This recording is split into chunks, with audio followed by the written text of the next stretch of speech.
tales for dark nights.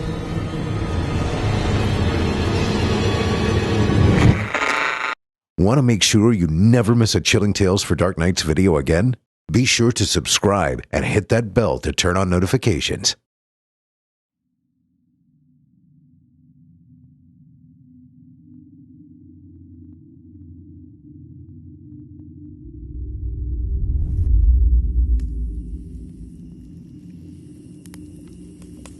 They say the tree bleeds when you peel off the bark.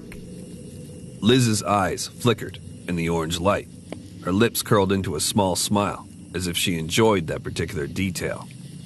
Tucker yanked his burning marshmallow from the fire. That's ridiculous. There's no way a tree could bleed. There are photos, though. I've seen them all over Instagram. Bright red blood oozing from the bark. It's supposed to be the blood of Monstruo's victims. The legend goes the tree absorbed all the blood spilled at its roots. Now instead of sap, human blood pumps through its veins. Absolutely not. That's ridiculous. Come on, you guys were in my biology class. You know there's no way human blood is pumping through the xylem and phloem. Liz shot him a glare. It's true. You know what? I bet the whole thing is a myth. I bet Monstruo himself didn't even exist. I glanced at the tree. It stood in the shadows, several yards behind us. Blackened bark, leafless branches, a sore thumb in the forest. The hanging tree, or El Arbol del Ahorcado, as some of the locals called it. It's nothing more than a tourist trap. A tourist trap only the locals know about? Doesn't make much sense to me. You know what I mean. Tucker's marshmallow fell into the fire with an unceremonious plop. It's an urban legend to tell around campfires, like this one. Spooky, haunted tree, the legend of a perverted, cannibalistic killer. It sounds like the plot to a Stephen King novel. I guarantee you, Monstruo wasn't real. He was real, Tucker. Every single person in this town who's old enough to have seen it says it happened. And this tree is where he hung his victims' bodies. The sound echoed off the trees, making it sound like a chorus was laughing with him. Yeah, and those same locals just call him Monstruo, the Spanish word for monster. If he's real, why don't they just call him by name? Because they don't want to give him the dignity. Liz's smile curdled. She scooted closer to the fire. The black shadows faded from her face. He did such terrible things. Referring to him by name would only glorify that. That's a clever lie, but it doesn't fool me. I shifted closer to Tucker, who was plucking another marshmallow from the bag. Come on, Tucker. Ever notice how this part of town is basically abandoned, and no one ever builds on the empty lot a few feet over, even though it's dirt cheap? The things Monster did are so terrible, even money won't get anyone near it. So terrible. So terrible. That's what I keep hearing. Yet, funny how I've never heard any details or facts. You want facts? I'll give you facts. He killed 17 men, women, and children. And you do a hell of a lot of disrespect to those people when you claim he didn't exist. Liz nodded, her dark eyes glancing at Tucker. Look, I'm not trying to disrespect anybody. I'm not done. My voice cut through the cold air like a knife. Tucker jumped. He didn't just abduct and kill those people. It was a lot worse than that. Tucker's marshmallow burned and crackled. Liz shuffled her feet across the dry leaves. He led each victim blindfolded to the tree. I glanced down from their faces and into the blinding flames. Then he killed them and strung their bodies up in the tree as if they were trophies to show off. Liz's eyes shone brightly in the orange glow. She wiped her sleeve across them. And then he eviscerated them. Oh. Then he took them back to his house, but not before he removed their right shoes and added them to his creepy-ass memento box. And then, do I have to say it? The pillar of smoke billowed up between us, shrouding Liz and Tucker in a gray veil. He ate them. Oh, come on. What a load of nonsense. Tucker stood up and rolled his eyes. I can guarantee you there's not a shred of truth in that story. No monstro, no cursed tree. Someone probably just made it up on the internet. You just think you're so smart, don't you? With a puff, Tucker blew on his blackened marshmallow. Yeah, you bet I do. Then how about this? The day after Monstruo died, the tree died. Then all the foliage, within a few feet of it. Nothing grows here to this day. I gestured to the tree, barely visible from our spot near the campfire. You can't deny that, Tucker. You can get your lazy ass up and see it for yourself. Tucker didn't reply. Liz beamed. Go on, Tucker. Look at it. Or are you too scared? Tucker turned around. I can see it from here, and you're right.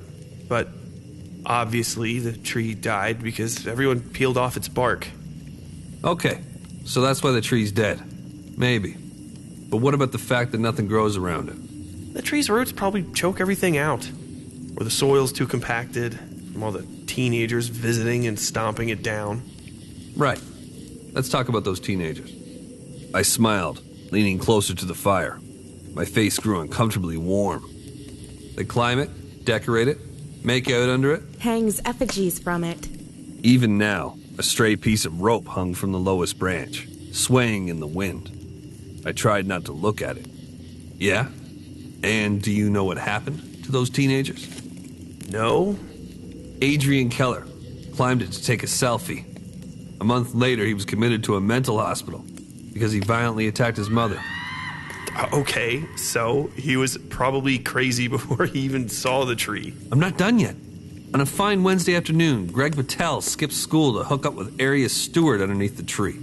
She got pregnant, and months later, miscarried something so terribly deformed, the doctors refused to call it a fetus. Tucker didn't have a snarky reply for that one. And Sydney Taylor, let's talk about her. After hanging an effigy from the tree, she started sleepwalking. At first, she'd wake up under the tree. Then she'd wake up on the neighbors' lawns. Finally, she woke up in one of their houses, surrounded by a pool of blood and 2 corpses. That's enough. He gets the point. You don't need to repeat it. She'd taken off the right shoe of each corpse and stripped them naked. And each one was missing large chunks of flesh. When doctors pumped her stomach, they found... John, okay, you've made your point. I still don't believe it. So touch the tree then. We'll write you at the sanitarium. We promise. Right, John? I raised my eyebrow. Fine, I will. Tucker heaved himself up off the ground. With heavy footsteps, he started into the darkness. Shoot, I didn't think he'd actually do it. Wait, Tucker! I followed them through the trees. Soon enough, the 3 of us were standing before the hanging tree. Swaths of bark were peeled off, and a thick sap, almost blood-like, oozed from the wounds. The bits of rope swayed in the wind. Initials and hearts were carved all over the bark that was still intact. I noticed a faint marking that read Greg plus area near the roots, and my heart dropped. Tucker, please, don't do it! Tucker stood on the border of the dead circle, where the weeds and shrubs dwindled into sticks, leaves, and rotten mud. His arm was stretched out, fingers inches from the trunk. Tucker, I was just joking. Don't do it. Liz tugged at his sleeve. Relax, Liz, it's just a tree. Of course, Tucker was going to do it now. He'd always had a crush on her. No way he'd pass up this chance to impress her and be some sort of macho man. Tucker, please, don't. Liz looked at me expectantly, as if she expected me to dissuade him. I was silent. Come on, let's just go to sleep. This whole idea was dumb. I want to touch the tree, Liz. Tucker took a step forward. I want to prove to you I'm right. That this whole thing is an elaborate hoax. He took another step forward, arm outstretched. No! Liz grabbed his shoulders, but it was too late. His fingers pressed into the bark. When he pulled them back, rust-red sap covered them. Liz stepped forward, eyes brimming with tears. No, this was all my fault. Now you're going to go crazy and kill people and... Get a hold of yourself, Liz. It's just a tree. And a dead one, at that. The three of us walked back to the tent in silence. Tucker handled the fire. I cleaned up a bit around the campsite. By the time I got inside, Liz was already asleep, only her messy hair poked out from the sleeping bag. I opened my own sleeping bag, snuggled in, and closed my eyes.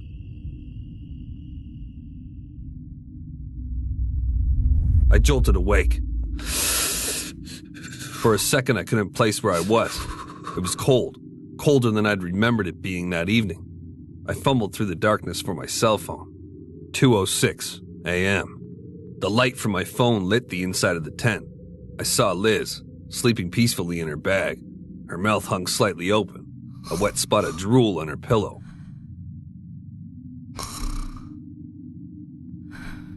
The other sleeping bag was empty.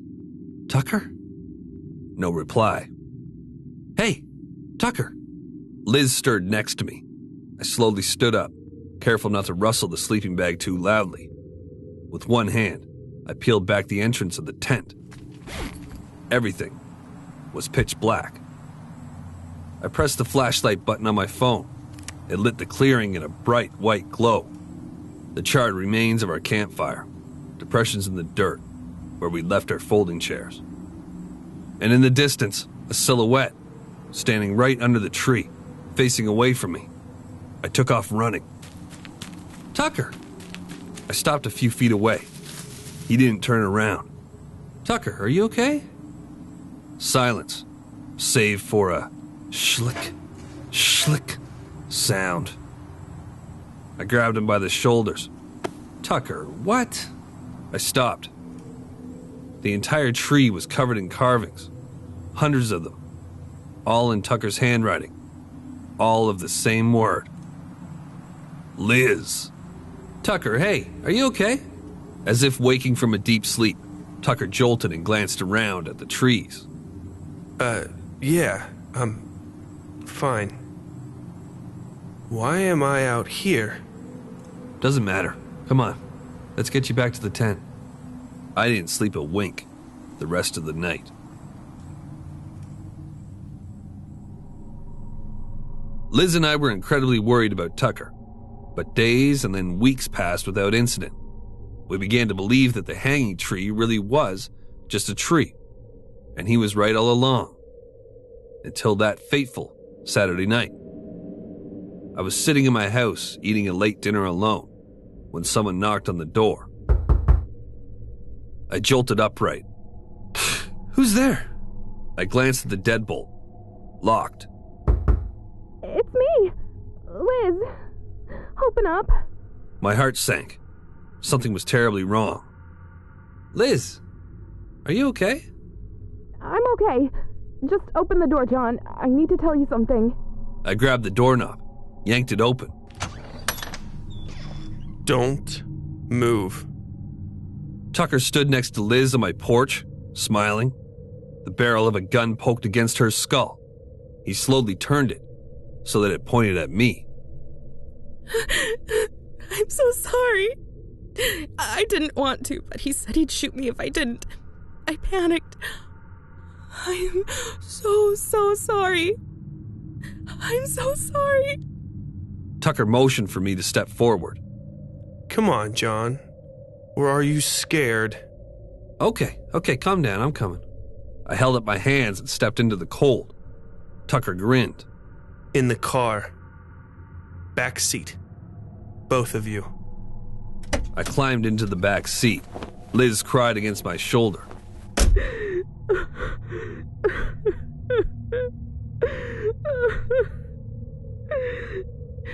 I'm so sorry, John. I'm so sorry. I'm so sorry. I felt numb, like I was watching a terrible movie, watching a scene unfolding in front of me, utterly powerless to stop it. The car tore through the night. My shoulder hit the door, hard, as we made turn after turn. Ugh. Where are you taking us, Tucker? He didn't reply, but I didn't have to wonder long. Soon enough, I saw the empty lot approaching. The forest rose up behind it, shrouded in shadow. You're taking us to the hanging tree, aren't you? It was silent, save for Liz's soft sobs. He drove right across the empty lot, through the weeds and shrubs. We skidded to a halt at the forest's edge, and Tucker swung the door open. Out. We trudged through the forest in silence. My feet rhythmically crunched the dry leaves and sticks with each step, like a clock ticking down to the moment of our death. We stopped in front of the blackened tree. Its branches twisted and crossed the indigo sky. A cold wind blew. The shreds of rope swayed. Stand over there, Liz. Why are you doing this? He doesn't know what he's doing, Liz. He's sleepwalking. I'm not sleepwalking, John. His blue eyes were wild and dark. I'm not doing this because some cursed tree infected me. I'm doing it because 2 of my best friends betrayed me. What are you talking about? Oh, come on. What do you think I am? Some kind of an idiot? He reached into his bag and pulled out a length of thick rope. I don't know what you're talking about. Oh, don't act so innocent. You and Liz have been hooking up behind my back for weeks when you knew I was in love with her. That's not true. That's not true. Oh, don't deny it. And then you take me for some kind of idiot just because I don't believe in a cursed tree? What kind of friend does that? He grabbed me roughly by the waist. In one swift, strong motion, he looped the rope around my shoulders. Fitting punishment for a fitting crime, don't you think? I tried to wriggle free. I thrashed and kicked and shouted. But Tucker, standing 6 inches taller, had all the leverage. I didn't have a chance. After fumbling with a knot, he looped the rope over the lowest branch and tugged. My feet left the ground. Slowly, inch by inch, I was hoisted up the tree. The black and leafless branches came closer into view. And then, I noticed the scratches. Hundreds of them, white like scars covering the bark. Desperate, anguished, human. Monstruo didn't hang dead bodies from this tree. Liz looked up at me, eyes wide. He hung them alive. I tore my eyes away from the bark. Below me, Tucker was looping the rope around Liz. She wasn't crying anymore. Instead, she was thrashing, kicking, fighting.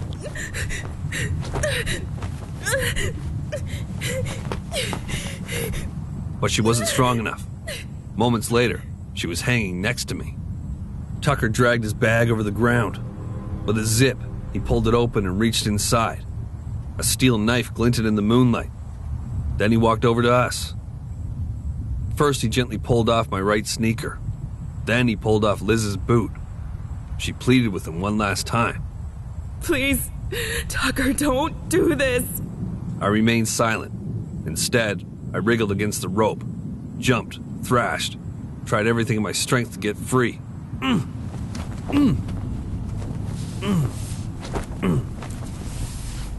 The rope began to loosen. Liz met my eyes.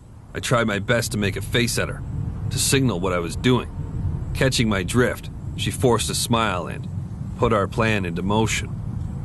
Tucker, listen, I've only ever liked you, not him. Look at me, Tucker. I'm telling you the truth. He took a step towards Liz and, finally, tilted his head up to look at her. I fell to the ground, charged, and tackled him. After getting in a few good punches, I leapt up and pulled down Liz's rope. She immediately latched onto my arm. We need to call the police. We need to... Tucker collided with her. The scene played out before my eyes as if in slow motion. Tucker grabbed her by the wrists. He dragged her across the mud. In one frenzied motion, pressed her hands against the tree trunk.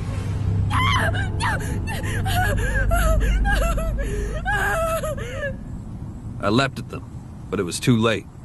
Liz was hysterical, looking at her hands. They were covered in sticky, red sap. I touched it! Oh my god, I touched it! I grabbed Liz's wrist and yanked her towards the lot. Come on, let's go. We need to go. Tucker was already reaching for the knife, his face twisted in an expression of anger. Liz, come on!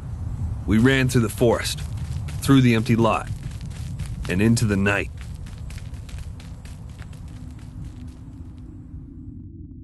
That night, Tucker was arrested for assault. The following morning, they found his cellmate dead, on the floor, lying in a pool of blood, missing chunks of flesh. Liz started sleepwalking a week after the events. She committed herself to a mental institution the next day. We exchanged letters sometimes, but I don't think she's ever going to leave that place. So that's my experience with the hanging tree. And, listen, I'm not telling you this tale to scare you. I'm telling you because I need your help. A week ago, builders broke ground on the empty lot. As we speak, they're cutting down bits of the forest, including the hanging tree, to build a daycare center. Toddlers and caregivers will be on that cursed ground, learning, playing, growing, utterly unaware of the darkness that once stood in its place. Maybe everything will be fine, but if Tucker and Liz are any indication, it won't. I've called everyone on the city council. I've spoken to the mayor. I've tried getting through to the daycare company itself. I've even tried protesting in the streets. Nothing helped, and no one believed me.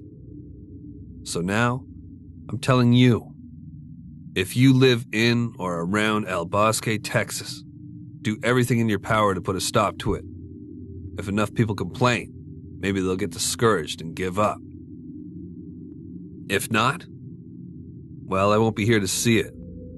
I've done my part, and I've got enough blood in my hands already. I'm leaving town tomorrow. God help us all. Hi, this is Jack Luna. You may recognize my voice from the preceding short story. I'd like to invite you to come check out our new podcast that goes by the same name as said story, Monstruo. Monstruo is a true crime immersive audio experience that is sure to shock, terrify, and possibly make you ill. Visit monstruopodcast.com or search Monstruo, MONSTRUO, wherever you listen, and subscribe today, if you dare. Chilling tales for dark nights.